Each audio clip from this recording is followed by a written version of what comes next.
Joining us now exclusively for the interview tonight is Jacob Frey, the mayor of Minneapolis. Mr. Mayor, I know this is a really, really difficult time. Thanks for taking time to be here with us tonight. Thank you so much for having me, Rachel.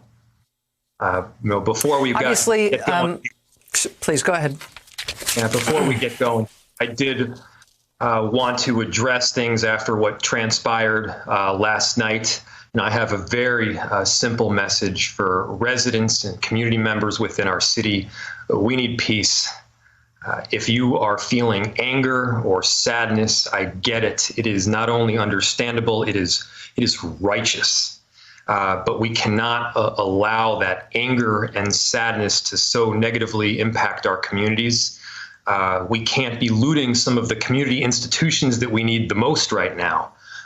Especially during a pandemic, we need grocery stores for food.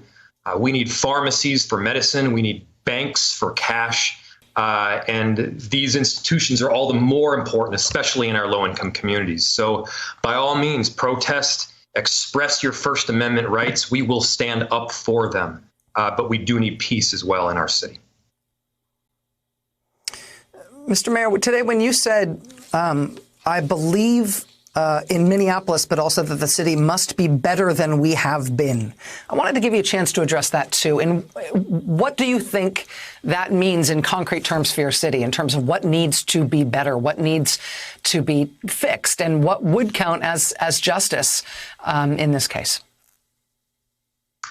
Well, Rachel, we're not just talking about 5 horrid minutes of mistreatment of our Black community, and specifically of George Floyd. We're talking about 400 years worth of institutionalized racism. We're talking about intentional segregation and restrictive covenants that run with the land, and disparities in health and income and water and treatment and pretty much every single facet of life. And so this particular 5 minutes stands on a very long history of wrongful conduct, and we do need to be better. We need to acknowledge it. We need to embrace that reality, and then we need action. And the first action that I believe needs to come is the charge. We need a charge of the arresting officer in this case. There was every incentive for me not to speak out about this issue. There are all sorts of precautions and protocols that are baked into the walls of City Hall that'll tell you not to say something, not to act too soon, follow the process. But this was an instance when, honesty is so important because it's the only way that we're really going to move forward. You just made an impassioned call for peace in the streets in Minneapolis tonight as people are gathering once again to protest. Can you give us an update on the situation on the ground and the plans tonight in terms of how to try to protect life and property as we head into the overnight hours? I've been in constant contact with our police chief as well as our governor, and I'm very appreciative of the resources they've been able to provide. And I also want to note that we have a whole lot of people. As a matter of fact, there's about 1,000 people that are downtown right now that are protesting so peacefully, and we want to protect them. They need to be speaking out right now because ultimately that voice will improve our community for the long haul. But, in an era of sound bites, so often those that are protesting peacefully get lumped in with those that are not. Officers that are operating compassionately get lumped in with those that are not. And we need to be clear about what we are saying right now, which is by all means, anger makes sense. Sadness makes sense. But, I think right now, like I said, what we need is some action right now. And that starts with of course, terminations, which we've already done, as all 4 officers have been terminated.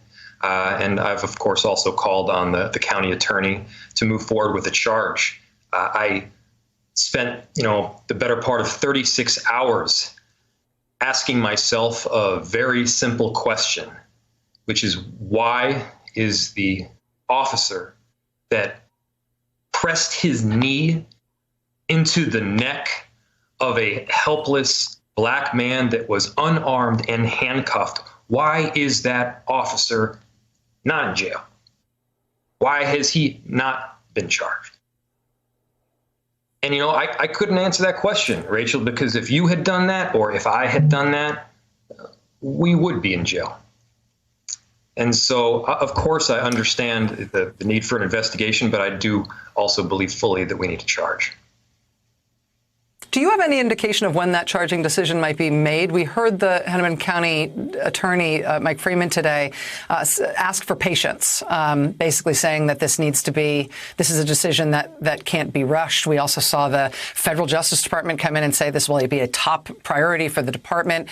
We also saw the medical examiner say that they're awaiting further results in terms of the laboratory testing related to the autopsy before they're willing to say anything about the cause of death. What's your sense about the pace at which these developments are likely to roll out? I'm thinking about that not just because of interest in the process, but because I think it's going to have a big impact in terms of whether or not people feel the need to continually, night after night, get back out into the streets. You're absolutely right, and that's precisely the conflict that we're dealing with right now. And I understand the necessity of having a thorough investigation. I understand the need to make sure that all evidence is reviewed. I also understand what I saw. And I saw the video that everyone else did. And what I saw was, again, 5 minutes worth of horrid conduct that is just wrong at the most human level. When someone is calling out for help, it's our obligation to help them, especially if you're an officer that is charged with protecting and serving the public. That didn't happen. And that's a failure. One of the things that will be different tonight and heading into the next few days is that the National Guard has been called up in the state. The governor has declared a state of emergency. I understand that you may have had a role in advising the governor that it would be worth it to call up the National Guard. Can you give us any insight into that decision process and whether you're at all concerned that having that different kind of authority presence, having the Guard working alongside state troopers and police, could be something that could be seen as further escalating tensions or further hardening the line between the community and the authorities that they're so mad at right now? We did think long and hard about this as well. And I had many conversations with the governor to ensure that the presence is one of peace. The presence is one to protect these necessary community members and community assets that have become all the more vital because we're operating in two different crises right now. I mean, we're sandwiched between COVID-19, in which we've, of course, declared a state of emergency, and this horrible killing. And that combination, yes, we do need first responders. We do need to make sure that our city is protected. And we can make sure that those National Guard members that are in our city are positioned not as an occupying force, but one to protect these necessary assets for community. Are you at all worried that the crowds in the streets are, we're looking at live images right now, and lots of people, if not the vast majority of people we're looking at, are wearing masks, but not everybody. Of course, people are not 6 feet apart from one another for the most part, and these are chaotic, if outdoor, gatherings that are happening. Are you worried that these two crises may dovetail in terms of the risk of transmission at these ongoing protests? Yeah, if you're not worried about that right now, then you're not human. Of course, yes, I'm very concerned. We have seen the number of cases going up. We did a whole lot of work in Minneapolis and in Minnesota to elongate that curve so that we didn't hit the peak early on when we didn't have the necessary ICU capacity and ventilators necessary to accommodate what would inevitably come in terms of transmission. But yes, there is definitely a concern about hitting that peak in the nearer future.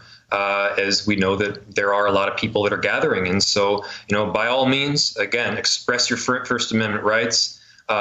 Please, though, wear a mask, stay at least 6 feet apart, and it's about who we are in this city. A lot of the people who are protesting right now may not be that high risk, but it's about looking out for the rest of our community that may be higher risk.